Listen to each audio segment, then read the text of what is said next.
Just the other day, you may have received an email like I did from a shop. And the email they sent to me was from the Concord Cheese Shop. And well, the subject line that says the latest news for you. It's not a bad subject line, but it's not doing much to inspire me to want to open the email. Regardless, I opened the email because I knew who they were. I opened the email because of the relationship that I have with the business. For many individuals, businesses, and organizations, getting someone to open your email starts by building and having a relationship that's engaging to them in the first place. That's why your from name is so important. 42% of people look at the from or sender name first before deciding to open the email. To start, you've got to make sure your from information is recognizable to your audience. Then, the subject line is what should pique their interest and let them know what to expect in the email. So today, we're going to give you some tips and examples to try, but the results will ultimately come down to how well you know your audience and the relationship you have with them. All this information is brought to you by Constant Contact, so it has been well researched, and it is all through all the different emails that everybody sends out through Constant Contact. So today, here's what we're going to cover. Let's take a look at this agenda. We're going to start by talking about the basics. What makes a good subject line? Then we're going to talk about some trends that we're seeing in subject lines. And last but not least, we're going to talk about some ideas for getting creative. A bit about myself. I'm Vito Curcuru, founder of Consult Vito. There's my phone number, there's my email address, and I have those contact points there for you for two reasons. One, if you're looking for the slides, feel free to email me, I'll send them out to you. And two, if you'd like to contact me to learn more about digital marketing, or if you want a discovery session, a consultation where I'll take a look at your marketing, your digital marketing, and answer any questions you might have and give you some suggestions, both free and low cost. I'm also president of the Greater West Bloomfield Chamber of Commerce. This is a Greater West Bloomfield Chamber of Commerce event. We are partners with Grow with Google, and we'll have a webinar next week from our Grow with Google partnership. There will be all Google content, reaching customers online with Google, and that's going to be all about using Google's products, which you probably all are familiar with. And now we're going to show you how to use those tools in your marketing program. I'm a Constant Contact certified partner. That means I can sell Constant Contact. I know a lot about Constant Contact, and I've taken quite a bit of training. And there's my logo, Consult Vito. So once again, my contact info in case you'd like the slides. And we do at the agency social media, digital marketing, advertising, public relations, and more. And on behalf of the Chamber, Greater West Bloomfield Chamber of Commerce, I do offer a discovery session. We'll talk about your marketing and answer any questions you might have. So here, let's start with the basics of a good subject line. So the inbox is a busy place, and many people are reading emails on mobile. That means your subject line and pre-header text needs to be short and sweet. People are scanning their inbox and making quick decisions, so you need to get to the point quickly and catch their attention right away. And when I mean the pre-header text and the headline's in bold, and the pre-header text is a little bit lighter font in that graphic. And the pre-header text shows up directly before or after that subject line. It's almost like a second subject line that you can use to catch your audience's attention. We suggest using it as an extension of your subject line. The pre-header text typically pulls in the first line of text that's in the body of your email. In Constant Contact, you can make it a separate field so you can better control the text that people will see in the area. We're going to talk a lot about different examples and tips on both of those. And while there are a few email programs that don't show a pre-header text, we still suggest filling that in as a text field. Otherwise, you'll be missing out on the opportunity to provide a little more insight on why people should open your email. And that's a common question about the pre-header text we get. What does it do? How does it function? The next most common question we get, length. How long should a subject line be? Subject lines, 4 to 7 words. Pre-header text, 5 to 8 words. So think about that for a second. 4 to 7 words to get out what that email is about, and 5 to 8 words to support it. Those are good guidelines. It's, again, heavily tested through constant contacts, many clients who send out thousands of emails a year. You look at an example here at Chewy.com, almost out, order today for free, 1 to 2 days supply, enjoy fast free shipping. Subject line, pre-header text, both work together. So let's talk a little bit about what you can do.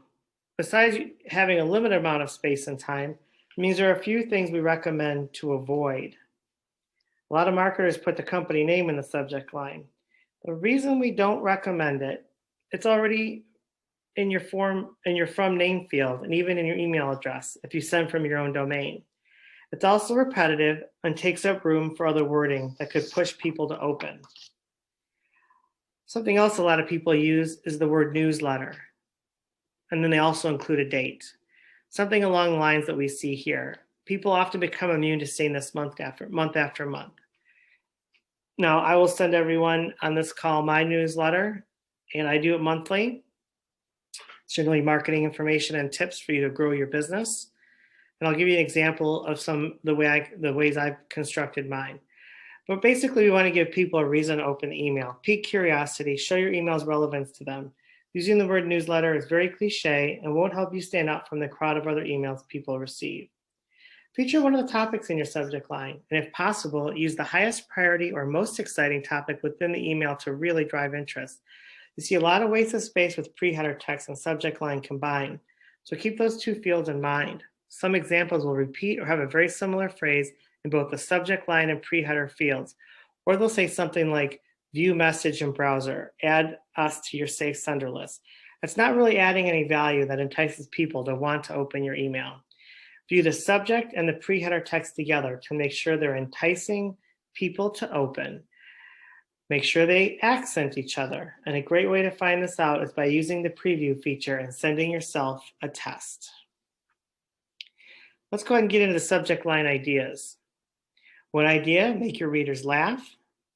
Another is try incorporating numbers. Numbers attract attention as our brains are naturally drawn to digits. So try something such as 5 tips for the perfectly grilled ribs.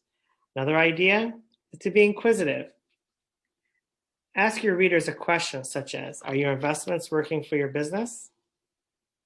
With this one, you'll notice that in mobile view, the subject line gets cut off. I would suggest rewriting the subject to consider saying, are your investments working? So if this were me, I'd also probably rewrite the pre-header text too. Make it a little shorter to say 3 questions to maximize returns. That way it fits better in a mobile view. So when you have that preview function on Constant Contact or others where you can send yourself an email, preview it on as many devices as you can, tablet, phone, laptop, desktop. And if you have someone you know who has Android and you're an Apple on your phone, ask them to look at it, or someone else who's close to you.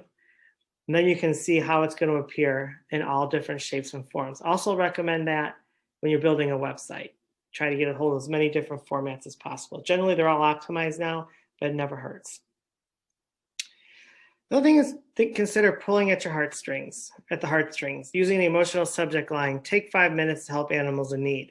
And that's going to be really important for those who have nonprofits. However, many for-profit businesses can use this too, especially when you start thinking about holiday promotions or celebrations with loved ones. This one's a little bit longer as well, so consider making it more concise by eliminating any unnecessary words or rephrasing. Consider just saying, take 5 minutes to help. The pre-header text on the subject line will take you some time, and we often recommend to do that at the very end after the newsletter's been written. Another option, urgency. Or capitalize on that FOMO, the fear of missing out. An example here is Last Chance Register by Friday, where they're trying to get people to register for a training. Consider changing that pre-header text so it's saying something a little similar, maybe classes are almost full. Classes are almost full. Now you have fear of missing out and some urgency. There's some simple and pretty straightforward ways that you can get your emails to perform better. Others, consider your subscription. Your subscription is about to expire. Maybe curiosity, 9 facts about the housing market, or some vanity subject lines, age-defying beauty tricks. Again, consider those make them laugh, use numbers, be inquisitive, heartstrings, urgency, curiosity, vanity, all may inspire someone to open your email. Let's talk about welcome emails. Because your subject line will change for every email, let's take a look at some of the different types of emails and types of subject lines that we've seen. For welcome emails, we've seen some of these. Many are very straightforward and say thank you and make people feel welcome. So the first one says a thank you for our subscribers. For those of you who entice people to sign up to your list with a gift or some sort of offer, you might put something brief about it in the subject line, like this second example. Enjoy your coupon. We can't wait to see you. We're glad you decided to join us. So that is when someone has decided to sign up for your emails and you're welcoming them at the first chance you can. For birthdays and anniversary emails, now we're talking a little bit about date triggers. This first one, happy birthday, Stephanie, this one's on us. And for anniversaries, you can, of course, celebrating a wedding or membership anniversary, but in this instance, it's a yearly reminder to renew their membership with your membership runs out, renew today is another one you can get people to consider. You have celebrations and anniversaries. Celebrations and anniversaries are two ways to think of dates, especially when you're considering subscriptions and you want someone to renew. So don't, and you can have wedding anniversaries. There's a lot of different types of anniversaries and date triggers. Next, let's look at offers and promotions. Here's a few examples. Celebrate National Oyster Day. All of your favorite pairings, make a reservation, and email exclusive blueberry picking starts on Sunday. So you have some offers here and some promotions. And also notice, and we won't get into it too much, but look at the structure of that email. The coupon's large, store hours are there, starts now, has the coupon code, everything looks great. Always make sure, again, I always tell people with coupon code, when sales start and when the sale ends. You don't want to be caught having those offers and promotions out there for very long. When it comes to events, there's a variety of different emails that fall into this category. Of course, there are save the dates, we have invitations and reminders. And here's one for the Adobe Summit, save the date for Summit and save before your calendar gets booked. A lot of people react to that because they're thinking about their own personal calendar and thinking about what they have as far as events that they're going to attend in the future. And then, of course, last chance to save on tickets. Prices will be increasing. Very effective for trade shows, associations, giving that pre-discount and having a countdown in terms of emails for people who have signed up for your list. There are tons of other types of emails you can send, but let's talk about the rest of these in sort of a helpful, valuable email kind of way. So new white paper explores the ROI of peer-to-peer. Get ready to unlock real-world examples. You can see the obvious appeal. There's a thought leadership in the white paper and a promise to unlock real-world examples. And then 8 healthy foods that could slow weight loss. And that, of course, has a lot to do with listicles, which we talked about. Very, very popular listicles. That's top 5, top 3, 7 ways to this, 10 ways to that. Nonprofit email examples. So let's talk about the cat shelter. Thank you for adopting a cat and adopting. We want to thank you personally. People always appreciate knowing that you appreciate what they've done. People like to hear a thank you. I always suggest giving that after someone gives or after someone adopts or after someone is involved. So a blessing of food and kindness. The taste is coming. Another great example of someone getting something in return. They're benefiting, how they benefited the food bank. It's about that relationship. Both of those establish the relationship for the nonprofit. What we don't like to do, and I know everyone can appreciate this, don't be misleading, and of course, don't be deceptive. Don't imply continuing conversation, don't imply extra urgency, and don't be deceptive about your actions. Now, you probably have received a lot of emails out of the blue that says forward or regarding in that subject line. Can be very frustrating. That was a big trend. It still is. It kind of took off last year and the year before. The old urgent, take action now, can be very discouraging. Don't try to it's probably not as urgent as the receiver's going to think it is. So you're going to kind of upset them even more. And of course, the old your order confirmation.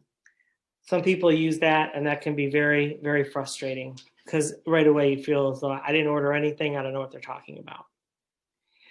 A lot of people ask about triggers for spam filters for subject lines. So let's talk about that for a minute. Before we get into it in detail, of course, you want to build your list the right way so you make sure you're not actually spamming people. You want to make sure you get permission. We do have another webinar on that topic, how to build your email list. But today we want to make sure we don't trigger that spam filter.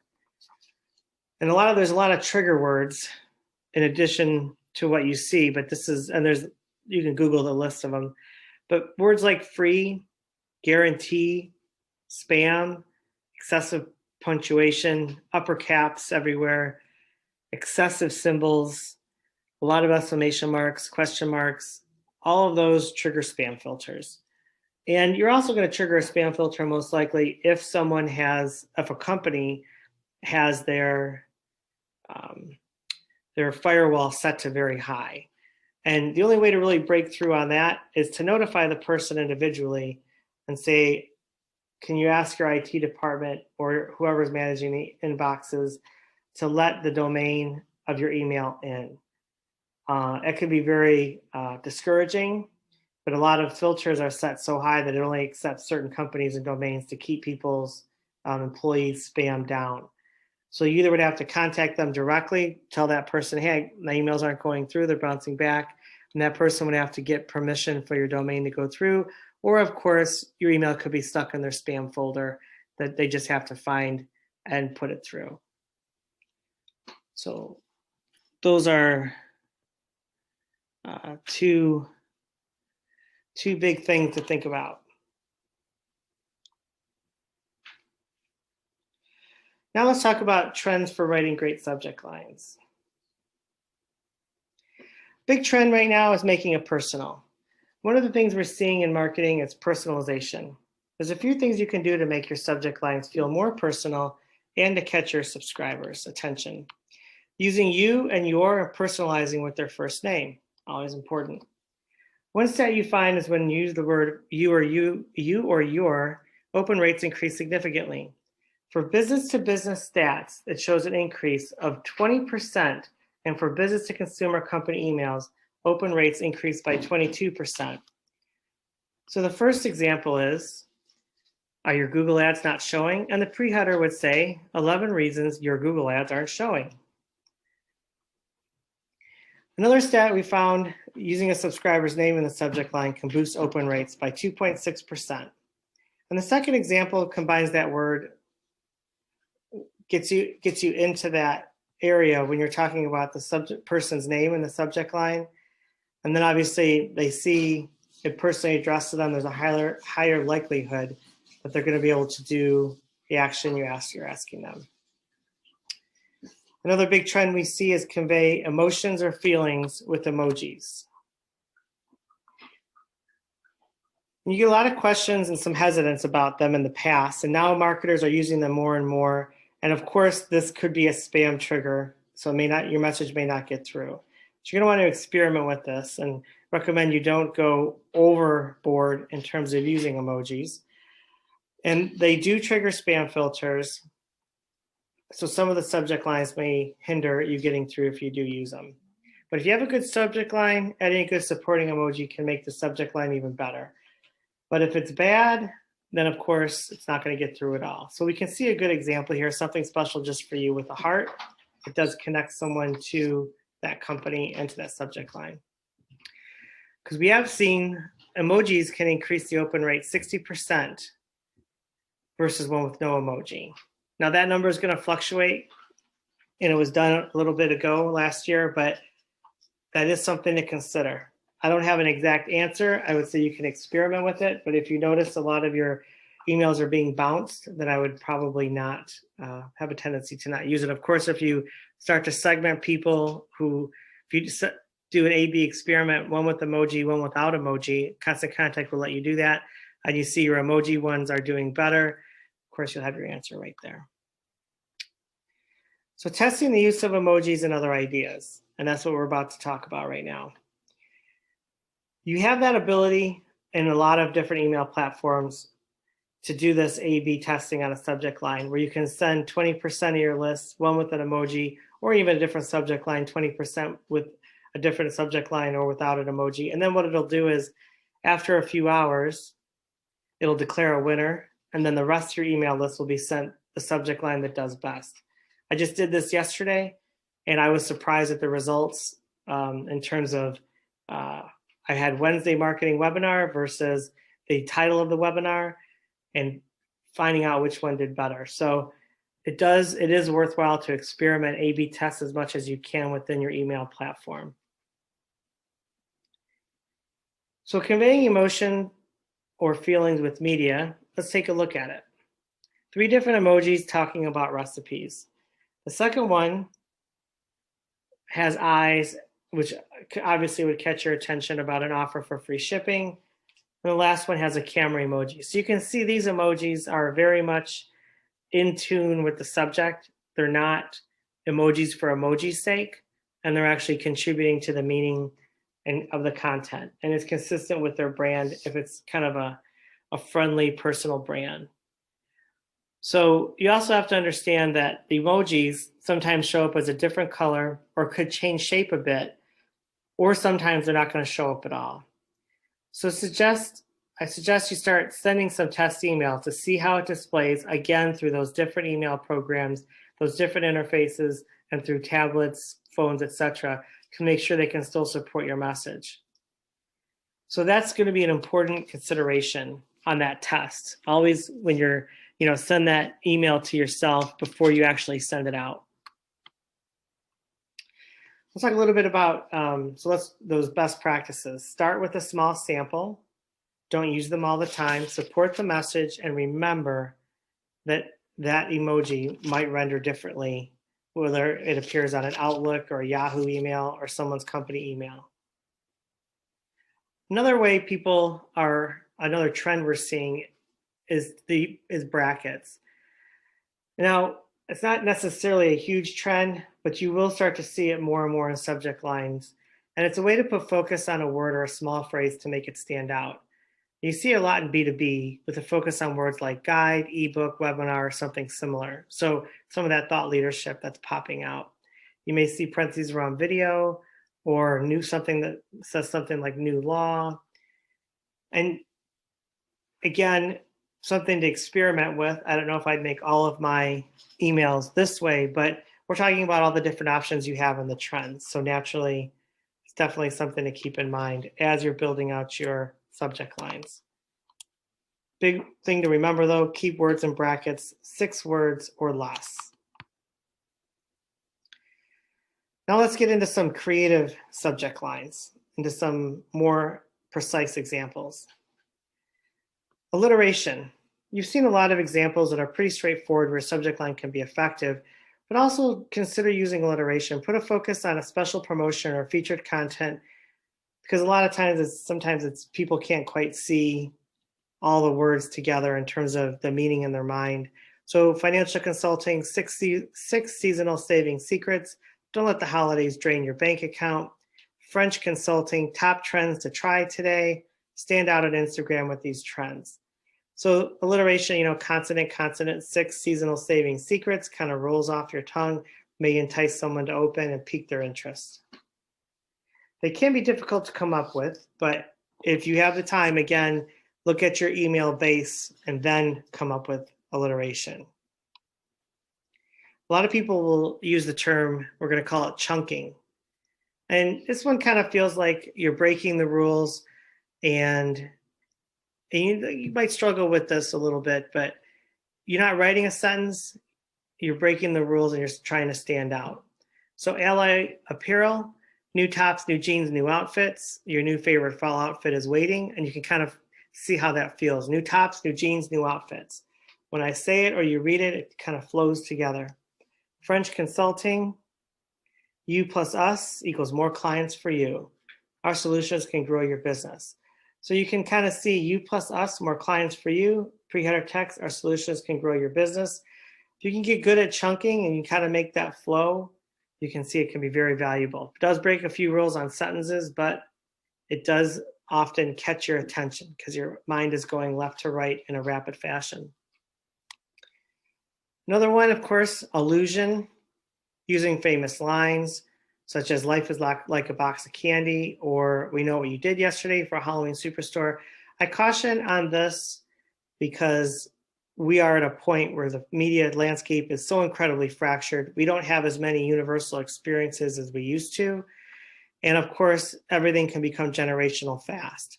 So, the younger generation may not remember Forrest Gump. They may not remember, the line, we know what you did yesterday from we know what you did last summer. I always use caution on allusion because it's very difficult to know exactly the age groups you're sending to. And pop culture right now is so fractured, it can be very tough to. Now, of course, that being said, if your target has always been young and you have a good pulse on what's going on in pop culture for young people and you have no fear of that, then have at it. But understand that there are some perils on illusion. Now I want to talk a little bit about power words. So power words can trigger a response in subject lines.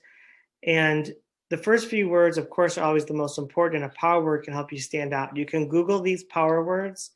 There's long lists of them, just like there's long lists of trigger words for spam. But a power word, what it does, it can help trigger a psychological or emotional response from your email message that can help you to persuade your audience to do something. So they typically fall into a few different categories, and we have right now just 4 of the categories. There's many more, and there are actually many others. And again, you can just do a quick Google search on that.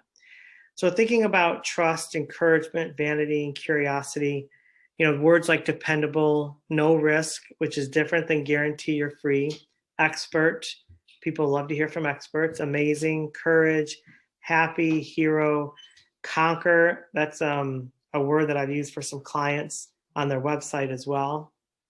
That's always something people want to know how to do. They want to know how to beat something, whether it's an ACT, SAT, or they want to know how to beat, high prices in a grocery store or what have you. So curiosity, of course, hidden, unlock. You're kind of giving someone those secrets on how to do something. People like that as well. They want insider information. You hear that word hacks. People want to know how to hack something. So let's kind of recap what we've talked about.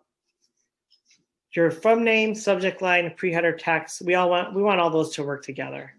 We want to start straightforward, test that personalization and emoji to see their impact, and respond to those reviews, positive and negative, showing people you care. So that kind of encapsulates all the different ways to think about subject lines. And as we get towards the end, we'll start taking questions and answers. Do want to mention, in case you weren't aware, Constant Contact, not only do they have email, but there's websites. You can manage your social advertising on Facebook and others.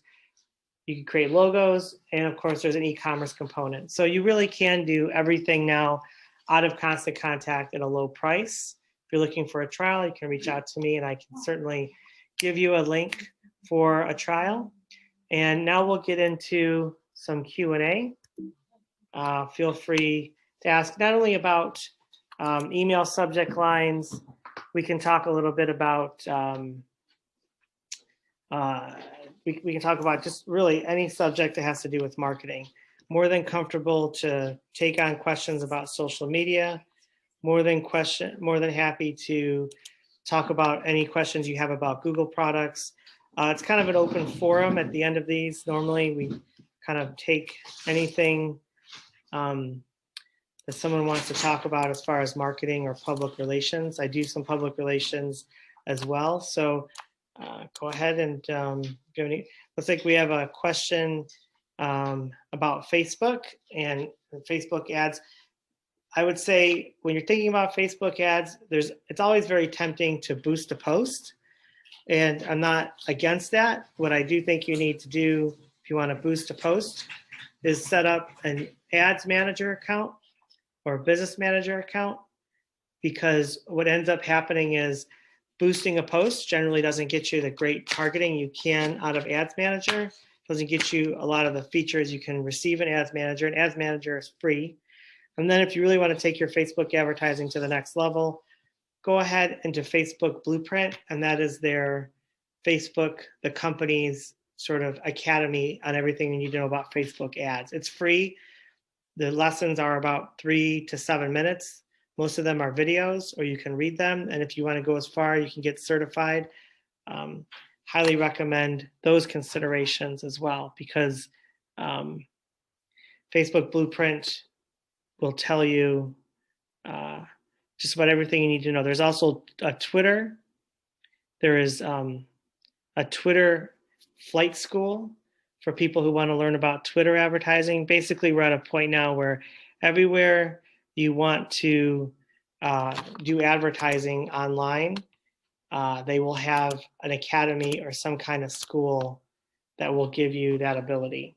So highly recommend being able to do that.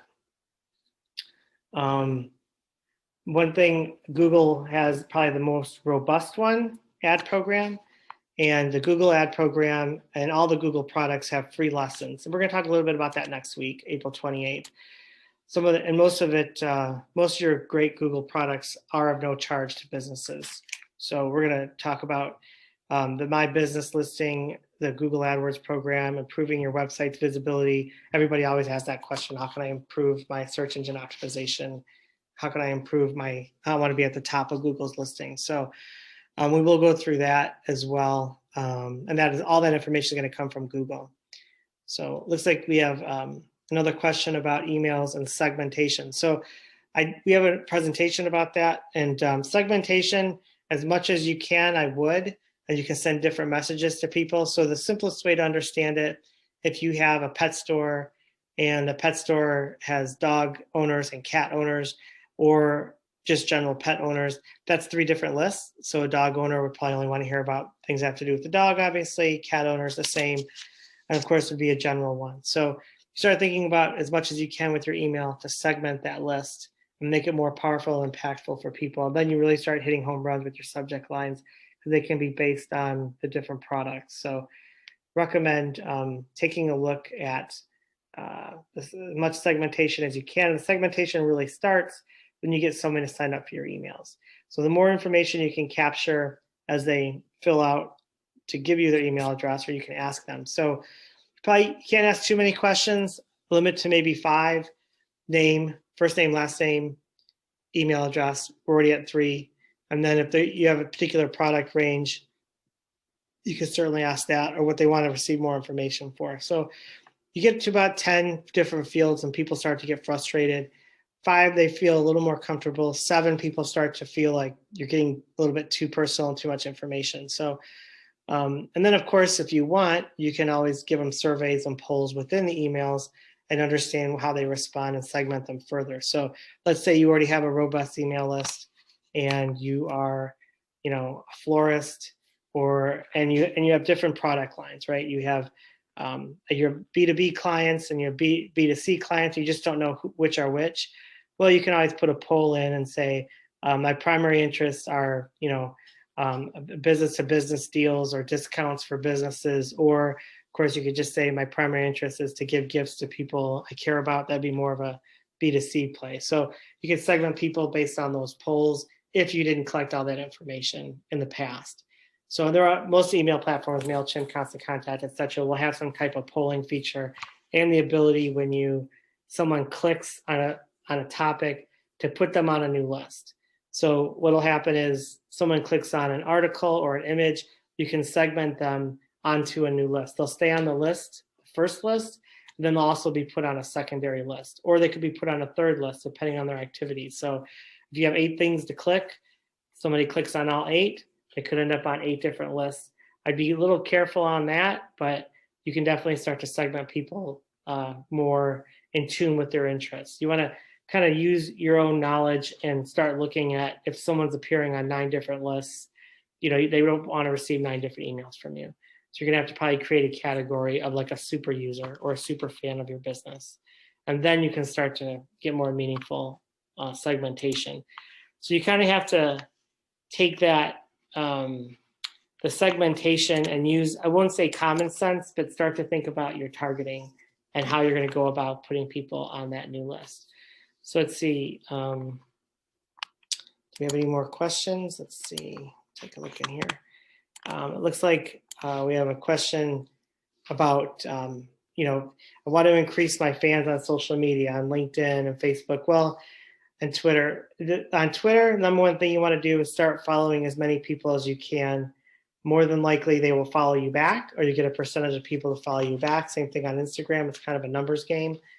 For LinkedIn and Facebook, you know, it's tough to grow organically these days. It's not impossible. I don't recommend purchasing likes or doing anything like that. What I would recommend is consider a small paid program to get some ads out there, some ads running for awareness. And, you know, I'm talking a few dollars a week, a few dollars a day, a certain amount of money a month. Consider it an investment to get awareness up in your target audience.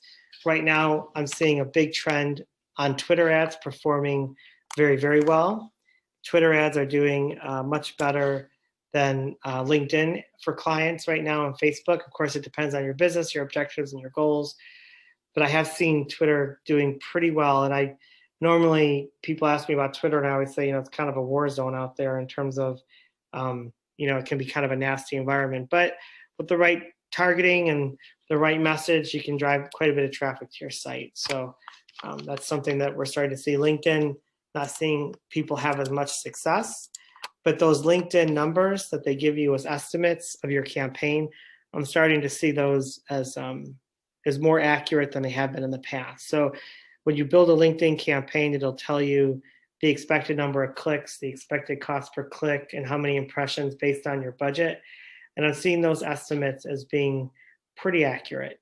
So kind of adjust your expectations to those. So if it says 3 to 7 clicks for $50, then understand it's going to be 3 to 7 clicks, and it might not go much beyond that, which can be very frustrating because you have high expectations, but you're also putting awareness out there. And I always recommend having a small budget to kind of keep your name out there as much as you can, and targeting the right people, of course. If you don't have that kind of budget, then, you know, you want to start promoting yourself. There are almost all of them, social media have features where you can invite so many people who are your connections to like your business page. I think it's like 100 or something a month on LinkedIn, where I have a couple thousand people. And feel free to connect with me after this on LinkedIn. I have a few thousand people I'm connected to, and I can invite so many of those people every month to follow my business page. So there are some built-in free ways to try and do that. I would always encourage you to explore the free ways to do it. But, you know, there's some other numbers that provide you a critical mass of followers that you can try every month. And like I said, one of them is getting people to follow you. Of course, you know, consider your email address when you're sending out personal emails. On the bottom of your name, you know, it says thanks. Making sure that you have your LinkedIn profile, your Facebook, saying like us on LinkedIn, you know, Facebook. Those little things can help contribute as well. There's again, we have a presentation, increasing your email list, that kind of goes through some of that. So anybody have any more questions? We have about 20 minutes to the top of the hour. Happy to stay on, or if there's no more questions, it looks like we have one more question here about you know, the subject lines, best practices.